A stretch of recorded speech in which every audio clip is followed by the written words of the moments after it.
भगवान ने समझाया लाला चोरी मत किया करो, वैसे भी भगवान की कृपा से इतने अच्छे नहीं हो, काले काले से तो वैसे भी हो, और ये तुम्हारे समाज में अपयश फैल गया कि चोरी भी करते हो तो तुम्हें कोई अपनी बेटी भी नहीं ब्याहेगा, कोई विवाह नहीं करेगा तुम्हारे साथ। कलश वाली कन्याएं खड़ी हो जाए, कोई अपनी बेटी का विवाह तुम्हारे साथ नहीं करेगा, इसलिए विवाह से भी वंचित रह जाओगे, ये चोरी करना बंद कर दो। भगवान ने कहा मैया मैं चोरी नहीं करता, ये सब झूठ बोलते हैं। ऐसे भगवान लीला करते हैं ब्रज में। अपनी लीला के रस से सभी को आप्लावित करते हुए गोविंद ये सब लीलाएं ब्रज में कर रहे हैं। एक दिन सभी सखाओं के साथ में गोविंद खेल रहे हैं और सबको दिखाकर भगवान ने ब्रज की मिट्टी को उठा करके मुख में रख लिया। सब ग्वाले दौड़े, मैया तेरे लाला ने माटी खाई है, तेरे लाला ने माटी खा ली मैया। तब तक कन्हैया कहीं से आए, मैया ने कान पकड़ा, हाथ में छड़ी लिए हैं। मैया बोली चोरे तूने माटी खाई? तो सुखदेव जी कहते मैया मैंने नहीं खाई।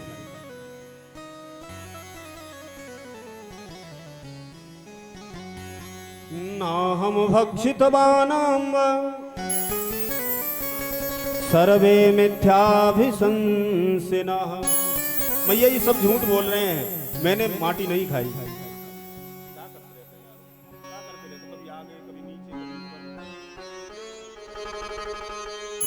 ये सब झूठे हैं। मैया कहती हाँ तू ही हरिश्चंद्र है, बाकी सब झूठे हैं। अच्छा तूने नहीं खाई तो मुंह खोल के दिखा। सुखदेव भगवान कहते हैं, भगवान ने मन में विचार किया मैया मुझे साधारण लाला की तरह जब चाहे तब कान पकड़ लेती है, जब चाहे तब पिटाई लगा देती है, आज अपना चमत्कार दिखाई देगा। जैसे ही छड़ी लेकर मैया ने कहा कान मुंह खोल के दिखा, भगवान बोले मैया मैं कह तो रहा हूं ना हम बच्चितवानां, मैंने नहीं खाई, मिट्टी नहीं खाई। सर्वे मिथ्याभिशंसिनः, ये सब झूठ बोल रहे हैं। तो मैया ने कहा तू ही। और ये हमारा स्वागत कर रहे हैं हमारे फौजी बाबा के नाती, हमारे मित्र के उपेंद्र के सुपुत्र हैं, साथ में उनके चाचा जी हैं। सभी के लिए बहुत बहुत आशीर्वाद की शुभकामनाएं। बोलिए भक्तवत्सल भगवान की जय हो। और ये सभी का सम्मान करेंगे, कलश वाली माताओं कन्याओं का, संत भगवान का, सभी मंडल का। बोलिए गोविंद भगवान की जय हो। मैया ने कहा मुंह खोल के दिखा, तो भगवान ने कहा जब चाहे कान पकड़ लेती है, आज बताऊंगा तुझे। जैसे ही मुंह खोला तो भगवान ने संपूर्ण ब्रह्मांड का दर्शन अपने मुख में करा दिया। नदी, तालाब, पहाड़, नदियां सब दिखाई दी। मैया को आया चक्कर, सिर पर हाथ रख के मैया बैठ गई आंगन में। बंद कर ले, बंद कर ले। लाला ने मुख बंद कर लिया। बोले मैया मैंने पहले ही कहा था मैंने नहीं खाई मिट्टी। मैया मन में विचार करती है कि ये कैसा बालक है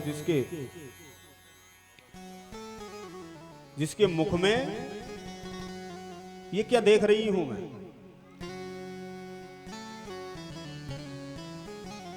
मैया कुछ नहीं बोली। थोड़ी देर बाद नंद बाबा कहीं से आए, तो मैया एकांत में बैठी हैं, कुछ बोल नहीं रही। और नंद जी ने कहा मेहर क्या बात है, इतनी शांत क्यों बैठी हो, क्या हो गया?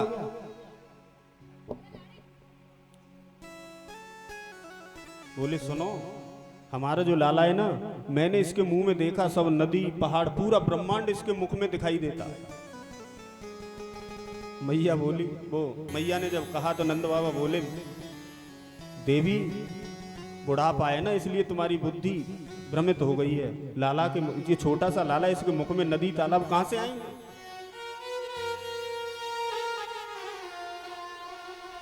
भगवान ने मन में विचार किया कि लाओ मैया की ये वात्सल्य लीला, वात्सल्य जो प्रेम मुझे प्राप्त हो रहा है, ये कहीं दूर ना हो जाए मुझसे। तो नंद बाबा ने कहा लाला दिखाना तेरे मुंह में क्या है। तो लाला ने मुख खोला तो कुछ नहीं। नंद बाबा कहने लगे देवी बुढ़ापे की आंखें हैं, धोखा खा गई होंगी, लाला के मुख में कुछ नहीं है।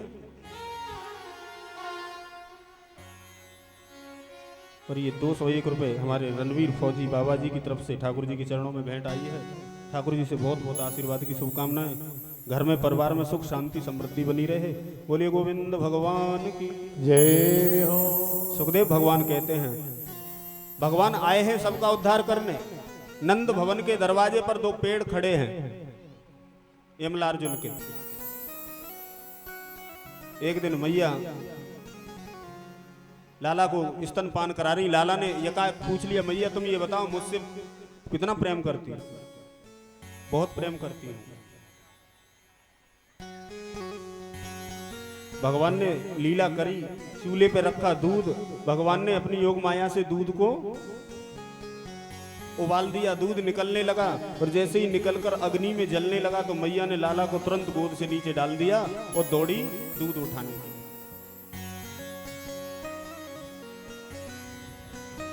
भगवान ने मन में विचार किया, मैया तो कह रही थी बहुत प्रेम करती हूँ, अब ये दूध के चक्कर में मुझे नीचे पटक के भाग गई। भगवान बोले अभी बताऊंगा तुम्हें, मुझसे झूठ बोलती हूँ प्रेम करती हूँ।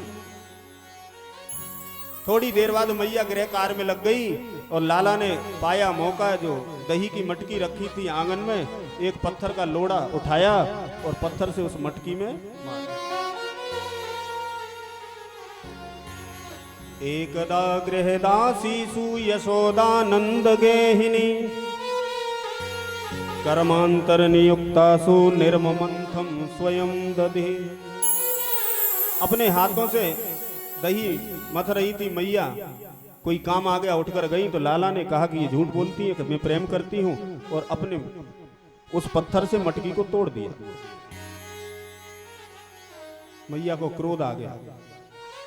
बताओ कितना नटखट है। गोपियां ठीक कहती थी ये करता होगा चोरी, आज तुझे नहीं छोड़ूंगी। छड़ी लेकर मैया पीछे दौड़ गई। मैया पीछे पीछे, लाला आगे आगे। 80 वर्ष की मैया पीछे दौड़ रही है, पसीने पसीने हो गई, लेकिन लाला को पकड़ नहीं पाया। काफी देर हो गई, मैया की सांस फूलने लगी तो लाला रुक गए। बोले मैया अब मुझसे देखा नहीं जा रहा, तू ये बता मुझे मारेगी तो नहीं? मैया बोली लाला तुझे नहीं मारूंगी, तेरी आरती उतारूंगी, रुक जा, आ जा। लाला पकड़ लिए तो रस्सी बांध दी, पेट में रस्सी बांधी, और ऊखल पहले बड़े बड़े होते थे जिस पर माताएं खड़े होकर अपना कार्य करती, उस ऊखल से बांध दिया लाला को। मैया फिर गृह काम में लग गई तो भगवान उस ऊखल को गिराकर चल दिए बाहर। सुखदेव भगवान कहते हैं दरवाजे की तरफ जैसे ही लाला बढ़े और उन्हीं 2 वृक्षों के बीच में ऊखल को फंसा दिया। ग्वाले आए, ग्वाले कहने लगे भैया ये क्या कर रहे हो? बोले मैया ने हमें बांध दिया है, तुम हमारे सखा हो, हमारे मित्र हो, हमारा साथ दो। क्या करें? बोले करना क्या है, थोड़ा थोड़ा सहारा लगाओ, ये बंधन से मुक्त हो जाए, इसमें फंस गए हम। भगवान ने जैसे ही जोर लगाया दोनों वृक्ष धड़ाम से नीचे गिर गए। 2 सुंदर पुरुष उसमें से प्रकट हो गए। भक्तवत्सल भगवान की जय हो।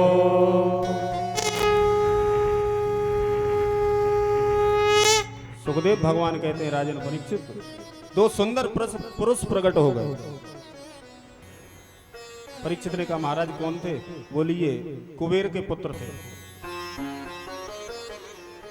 देवर्षि नारद जा रहे थे तो ये स्नान करके नदी में नंगे खड़े हो गए। बाहर निकले, वस्त्र तन पे नहीं, तो संत ने कह दिया तुम्हें शर्म नहीं आती? नदी में नग्न स्नान करते हो, वृक्षों की तरह खड़े भी हो, वस्त्र भी नहीं पहने, जाओ तुम वृक्ष ही बन जाओ। उसी श्राप के कारण ये वृक्ष बने और प्रार्थना की तो कहा कि तुम्हें द्वापर में भगवान कृष्ण के द्वारा ही मुक्ति मिलेगी। तो भगवान ने उन दोनों का उद्धार किया। दोनों परिक्रमा करके भगवान के परम धाम को चले गए। शंकर जी भी आए दर्शन के लिए, मैया ने नहीं करने दिया तो समाधि लगाकर बैठ गए बाहर ही।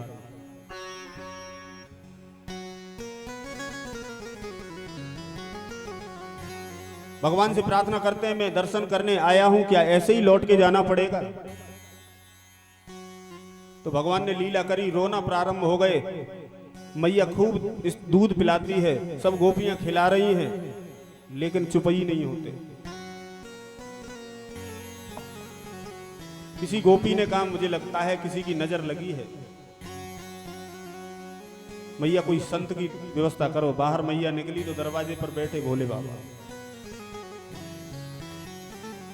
बोले तुम कुछ नजर वजर झाड़ना जानते हो कि नहीं?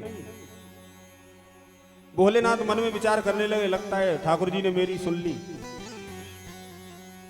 बोले हम नजर उतार देंगे तो फिर जीवन में कभी लगेगी नहीं, तो आ जाओ। मैया ले गई संत जी को। आज भोले बाबा विचार कर रहे हैं, प्रार्थना कर रहे हैं, प्रभु मैंने तो आज तक कुछ किया ही नहीं है, आप चुप हो जाना। और जैसे ही भोले बाबा ने लाला को गोद में लिया, सोई चुप हो गए। अब तो सब गोपियां बड़ी चक्कर में पड़ गई, माताएं सब भागी अपने अपने घर, अपने अपने लालाओं को लाई और बोली महाराज हमारे लाला की भी नजर उतार दो, आप कह रहे हो फिर कभी नजर नहीं लगी।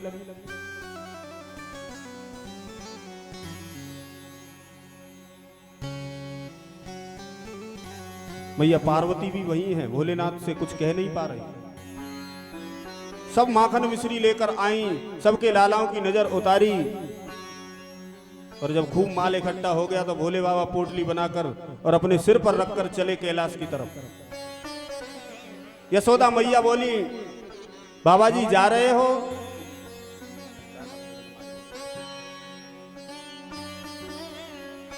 कोई उपाय बता जाओ, फिर रोने लगा तो क्या करेंगे हम?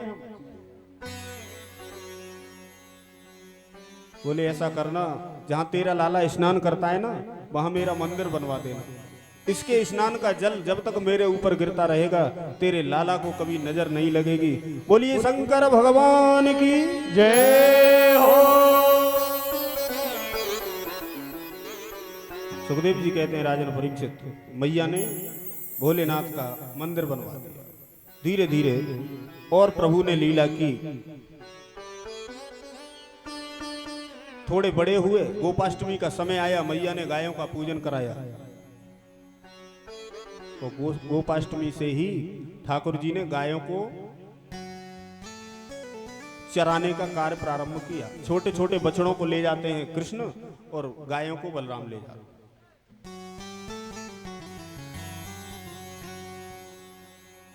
वनम वृंदावनम नामः पशव्य नवकाननम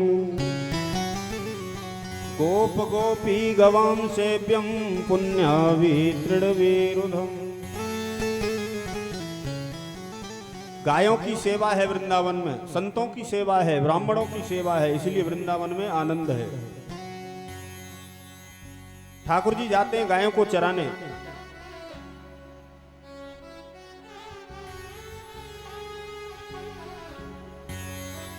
गहनकासुर आया, गधे का रूप बनाकर बलराम जी ने उसका उद्धार किया। अघासुर आया अजगर सर्प के रूप में, इतना विशाल मुंह खोल लिया उसने कि एक सिरा जमीन पर और दूसरा आकाश में। ग्वाले नहीं समझ पाए और बोले भैया देखो कितनी बढ़िया गुफा है और इसमें कितना बढ़िया गद्दा डला है। जब सर्प की जीभ पर पैर पड़ा ना तो बड़ा मुलायम थी। सब चले गए अंदर, विष की ज्वाल से सब जल के खत्म हो गए। भगवान ने देखा ग्वाले है ही नहीं, तो ठाकुर जी ने अपनी अमृतमयी दृष्टि से सबको जीवित किया। बोलिए गोविंद भगवान की जय हो।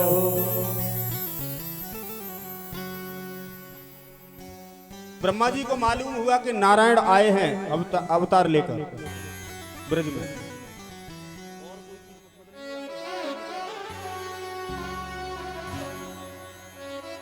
ब्रज में साक्षात ब्रह्मा आए हैं अवतार लेकर। ब्रह्मा जी आए परीक्षा करने के लिए। देखा सभी ग्वालों के साथ में प्रभु बैठे हैं और जितने ग्वाले हैं सब गोला में बैठे हैं, एक दूसरे के हाथ से भोजन छीन छीन के खा रहे हैं। एक सखा है, बहुत गरीब है, नाम है मधुमंगल। सब अपने अपने घर से भोजन लाए और इसकी मैया ने जब इसने कहा भोजन के लिए तो मैया ने कहा लाला घर पे कुछ है ही नहीं, बासी कड़ी रखी है,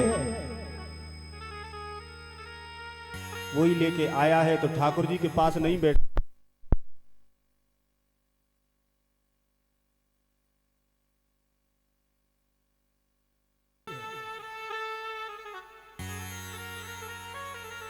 तो बेचारा एक पेड़ की छांव में बैठा अकेला, ठाकुर जी सबका भोग लगा रहे हैं।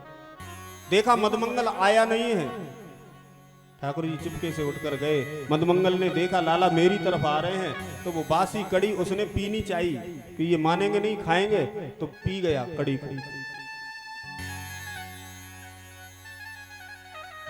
बासी कड़ी का पात्र लेकर पी रहा है। ठाकुर जी पहुंच गए, बोले भैया तुमने पूरा प्रसाद अपने घर से लाए, पूरा ग्रहण कर लिया, हमें नहीं दिखाया। बोले लाला अब तो खत्म हो गई, अब तो कल लाएंगे तब खिलाएंगे।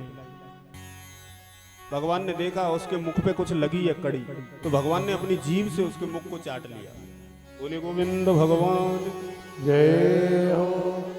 ब्रह्मा जी देख रहे हैं ऊपर से, मन में सोचते ये ब्रह्म नहीं हो सकता जो सभी ग्वालाओं के साथ में भोजन कर रहा है, और अभी इसने मेरे सामने इसके मुंह पे लगी कड़ी को अपनी जीभ से चाट लिया, ये ब्रह्म कैसा है। ब्रह्मा भी मोहित हो गए, चक्कर में पड़ गए, ये ब्रह्म नहीं हो सकता, ये तो साधारण कोई बालक है। लोग झूठ कह रहे हैं कि ब्रह्म अवतार लेकर आए हैं। परीक्षा करनी चाहिए। परीक्षा में क्या किया, जितनी गायें थी बछड़े थे सब ले जाकर ब्रह्मलोक में बंद कर दिया।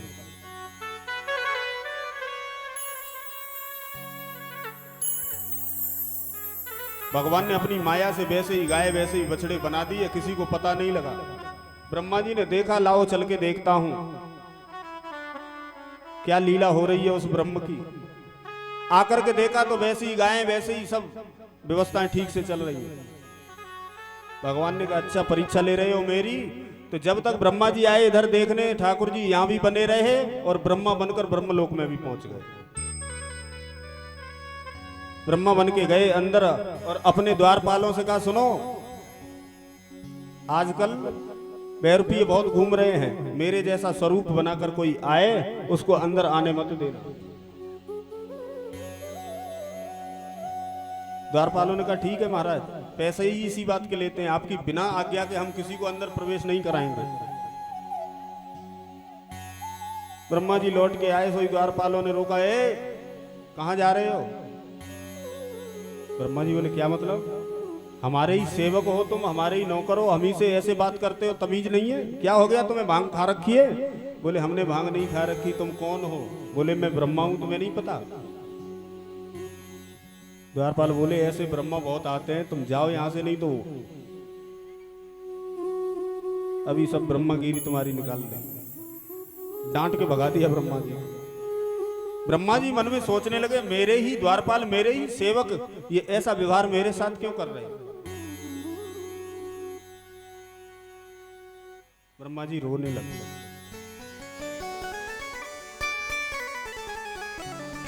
और ये श्यामवीर यादव जी हमारे खेतपाल बाबा जी के बेटे हैं, ये हमारा माल्यार्पण करके स्वागत कर रहे हैं। नगला रमिया से हमारे स्वर्गीय रघुवीर बाबा जी के बेटे, इनका नाम अवनीश यादव जी, उनकी भी भेंट ठाकुर जी के चरणों में आई है। दोनों के लिए बहुत बहुत आशीर्वाद की शुभकामना।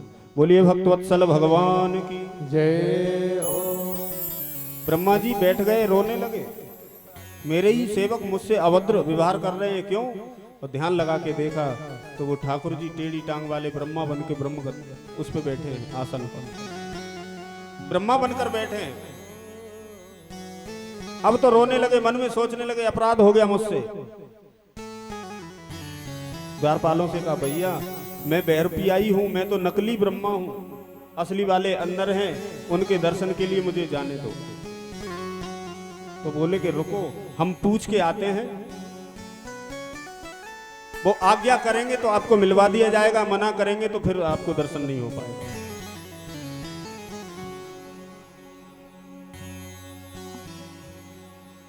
द्वारपाल गए, हाथ जोड़ के कहा महाराज एक बहरपिया आया है, आपके ही जैसा रूप बनाकर हमने पकड़ लिया, हमने तुरंत पहचान लिया कि ये बहरपिया है, हमने रोका है। कहाँ गया? बोले बाहर बैठा है, रो रहा है। कहता है एक बार दर्शन करा दो, वो ही असली वाले, मैं तो नकली हूं। उसने अपनी कमी मान ली है महाराज। तो बोले भेज दो अंदर। जैसे ही अंदर ब्रह्मा जी गए तो ठाकुर जी वहां से अंतर ध्यान हो गए। बोले गोविंद भगवान की जय हो। ब्रह्मा को गद्दी खाली मिली। ब्रह्मा मन में विचार करने लगे, मुझसे अपराध हो गया। नैते सुरेशा ऋषयो न चेतई, त्वमेव भासी सविधाश्रयेपि। मुझसे अपराध हो गया, ब्रह्म का अपराध।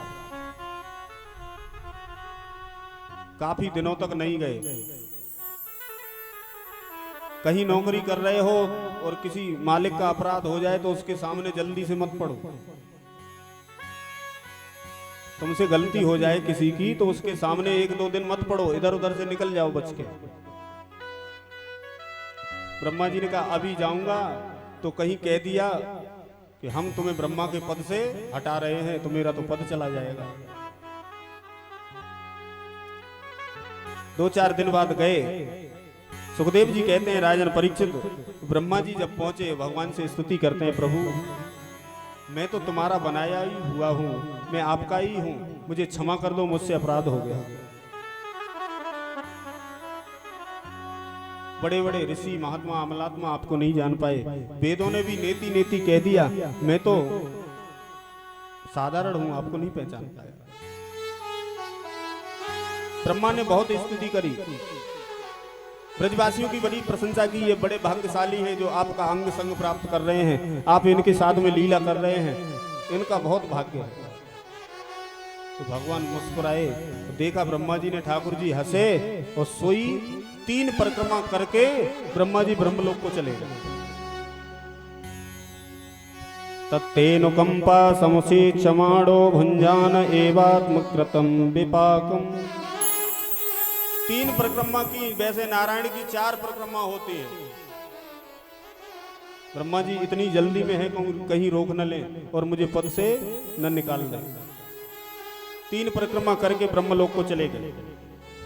सभी देवी देवताओं की अलग अलग परिक्रमा होती है।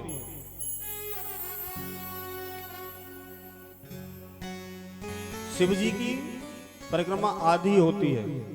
कितनी होती है? आधी। शिव जी की परिक्रमा करो जहां से जल निकलता है ना, जल लहरी जो होती है।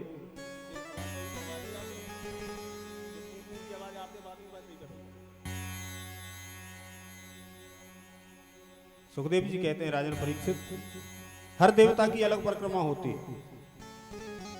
शिव जी की आधी परिक्रमा करनी चाहिए। मंदिर से निकलो और जाओ, जहां से जल निकलता है वहीं से वापस आ जाओ, उसको लांघना नहीं चाहिए।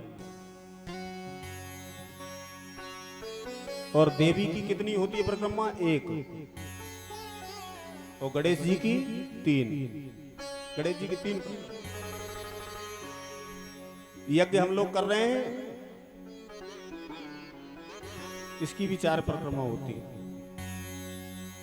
बोले गोविंद भगवान की जय हो। लेकिन ब्रह्मा जी केवल 3 परिक्रमा करके चले गए जल्दी में। कहीं रोक के ये ना कह दे कि हट जाओ, ब्रह्मा को हम दूसरे को बनाएंगे, तो पद न चला जाए, इसलिए जल्दबाजी में चले गए।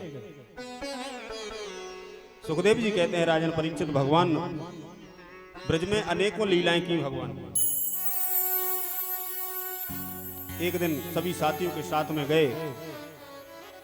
कंस ने मांग की कि कमल के पुष्प चाहिए, तो ग्वालाओं के साथ में यमुना के किनारे गए। गेंद का खेल खेला गोविंद ने, और खेल खेल में गेंद कुंड में डाल दी। बोल लो भैया तुम भी, 1 मिनट मिलेगा तुम्हें केवल। कथा बहुत पीछे चल रही है हमारी, आ जाओ।